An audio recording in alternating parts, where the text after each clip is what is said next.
Australian batter Marcus Harris, he's got over there and got some early preparation, went into camp early doors. I don't know how much cricket he's played. He's made plenty of hundreds, but he could have made a lot more if they played some more cricket. It's been cold, it's been wet, it's been cloudy, but he's still made time for us today. Marcus, welcome. Hey, boys. How you going? You could have made another 500s on top of what you already made this year if you played some cricket.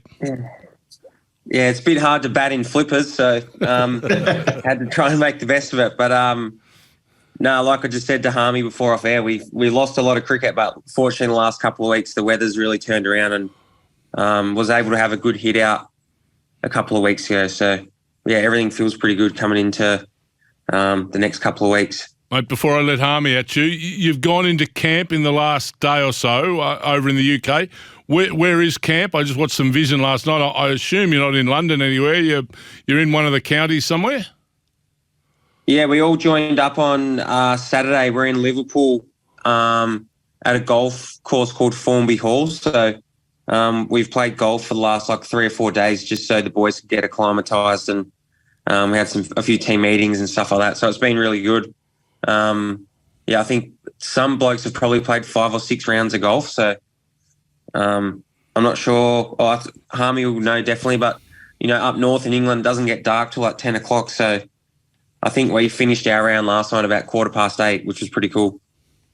You mentioned about the golf in that part of the world, and to be fair, let's talk about golf because it's much better than cricket, isn't it? Really, both teams are building the going into June 16 with a trip to Scotland for golf, and Formby Hall is beautiful. We play there quite regularly. It's a fantastic place, but Liverpool in that area is not normally a cricketing. So is this most important thing, Marcus, that you get together to get your plans out of the way? Because once June 16 comes, trying to alter stuff, 5 test match, 6.5 weeks, has that been mentioned within the group that this is basically the whole shooting match when it comes to plan and preparation?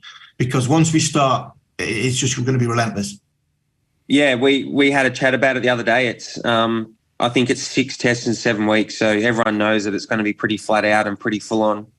I think the good thing up this sort of way is not too many people know who the cricketers are, so blokes can sort of get around and do their own thing. It was good yesterday. We had a little training session up at Formby Cricket Club, which was cool, and there was a lot of people come out and watch that. So that was good. But yeah, it's been a good prep just to sort of be away from everything and not in the middle of town and be able to get together and spend some time with each other. Marcus, you've been part of the last couple of Ashes, and they probably haven't gone as well as you would like them to. You've spent time in the team, a little bit of time out of the team. I think it's fantastic the resilience you've showed over the journey, and to see you now going over and playing county cricket. You seem to always want to continue to improve and better yourself. Am I fair in saying that? And is that something you've taken upon yourself to say, I need to get better to make sure next opportunity I get, I cement that spot?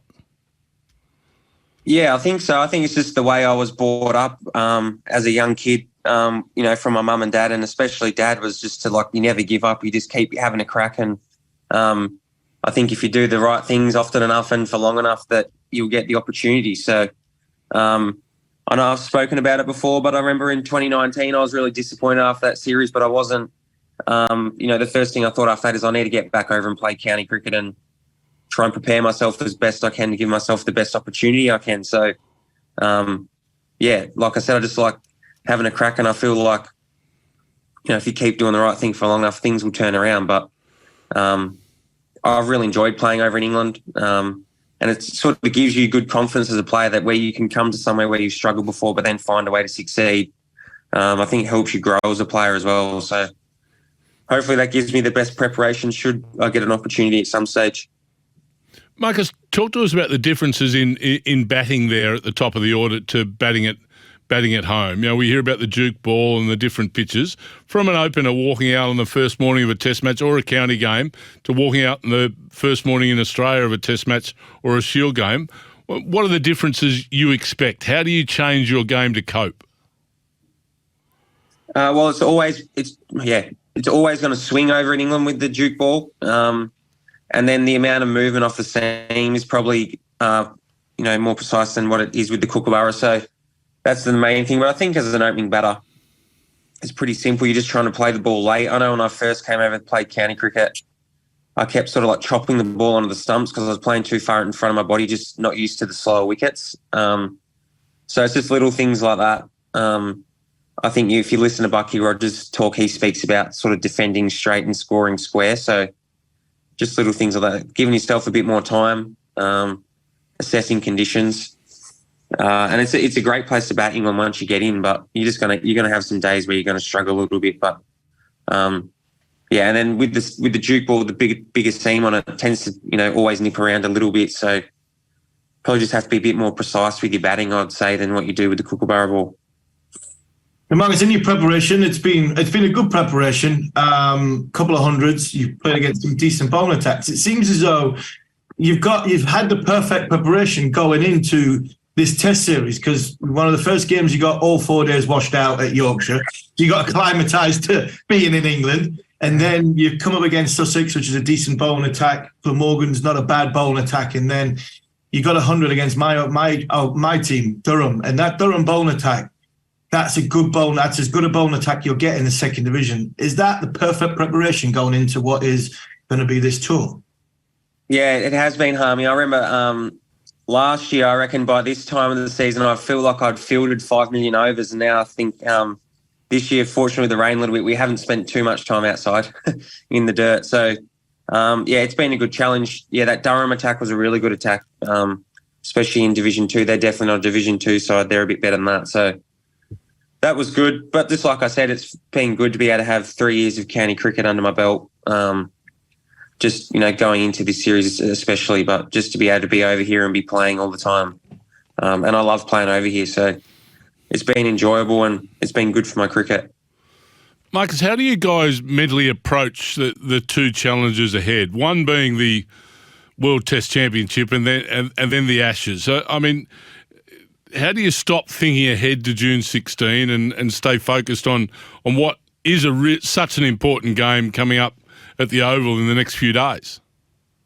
Yeah, it can be hard to separate them a bit with them being so close together, but we'll start training tomorrow, so all of our prep in the next week or so will be all about the India test, and then we'll worry about the Ashes after that. So I think with it being such a big test, I think you probably argue England playing against Ireland, they're probably looking to us a bit more than what they are looking at Ireland, whereas we got such a big test match with the final against India. That's our main focus. So and it'll be a great reward for the team to be able to win that Test Championship, just for a sustained good period of cricket over the last 2 years. So that's the main goal of the team. And then, yeah, we start the Ashes after that.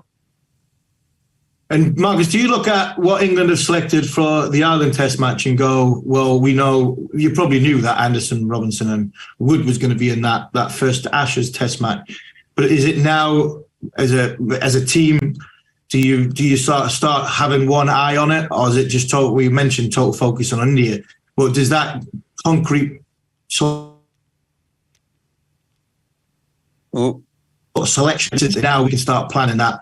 Anderson, Robinson and Wood are probably going to play in the first Test match. Now we've picked Tongue, he's probably going to play at some point. So he's looking for a lot of footage of Josh Tongue to sort of get your mind and brain ready just in case you have to come up against him.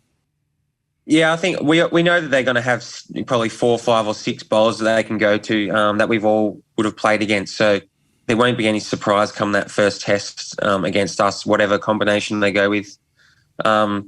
And then a few of us have been fortunate enough to play against Josh Tongue this year in county cricket. So we'll have a bit of a reference point for that for if he happens to play against us. So we know they got a lot of good bowlers, and especially in their conditions. So, but we'll be prepared for whatever they throw at us. So you got a nickname, Josh Tongue, Marcus? I don't know him. Didn't hear him refer to him, wagging or offal or no, I don't know. Tripe or anything like that. With Tonguey. I think it was just Tonguey. I've taken the fruit. What did you make of him, Marcus? What did you make of him? Because not many. I thought seen nothing of him. Not many people have seen anything of him. Yeah, he was. I've heard his name, but I'd never seen him bowl before. And we played him on Worcester on not a great wicket, and he definitely has good pace about him. Tall, bit of bounce. Generally went across the left-hander, but he could bring it back in. So he looks like a decent package. It feels like England are starting to build up a fair few good sort of young bowlers that have got good pace about them. So there's obviously blokes like Braden Cast at Durham as well and Potsy. So they've got a few to pick from. Are we going to have a full array of fast bowlers to pick from? Josh Hazlewood, I saw him bowling at practice yesterday. He looked fine to me. Does he look fine to you, Marcus? Yeah, they all bowled really well yesterday at training. So I think they all look good. And then Hoff was smacking drives about 300 metres on the golf course yesterday, so I reckon his side's all right. So, I think we should have a full array to pick from, hopefully. The Ashes, compare it to a South African tour of Australia, which is only just gone by. Why does it hold such high esteem amongst the players that take part in Ashes series? Oh, I think it's the history of it, and growing up as a young kid in Australia, the first thing you're taught anything about cricket is Australia versus England. So I can still remember like the first big prominent series for me was that 2005 series, and watching that, and it's what dreams are made of for every single kid. So, and then just the history of the whole thing. So, and then once you're apart, it's such an amazing atmosphere, especially over here. I know it's great at home, but in England on the smaller grounds with the big crowds and just the way that the game's played and the competition, it's the biggest thing we can play in. I know some people are speaking about the Border Gavaskar Trophy being close, but in my opinion, I don't think it is. I think this is the pinnacle for especially Australians and English cricketers. So it's just great to be a part of, and to be over and in the middle of it in England's great. And what are your hopes and aspirations of? I think I see this on TalkSport on the Cricket Collective. If Marcus Harris was to look into the crystal ball and thought this is the grand plan for my 6 weeks, what would it be at the end other than holding the Ashes aloft? Oh, just hopefully to be like I think what I said to you then, Harmy, was just to be a part of the team and hopefully play a part in some way, shape or form and helping us win the series. So just doing the right thing all the time. If you're not playing, being a good squad member, then if you're playing, just contributing in one way or another. So that's what my goal is. And yeah, like I said, hopefully in 6 weeks we can be holding the trophy up. Marcus, is going to be excuse me, it's a little tongue-tied. Excuse that, was Josh tongues wagging.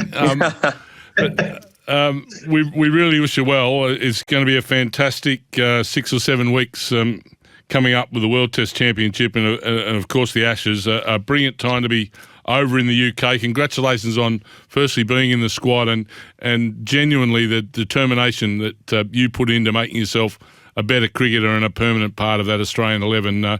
We congratulate you for that and thank you for giving us some time today on Road to the Ashes. No worries, boys. Thank you.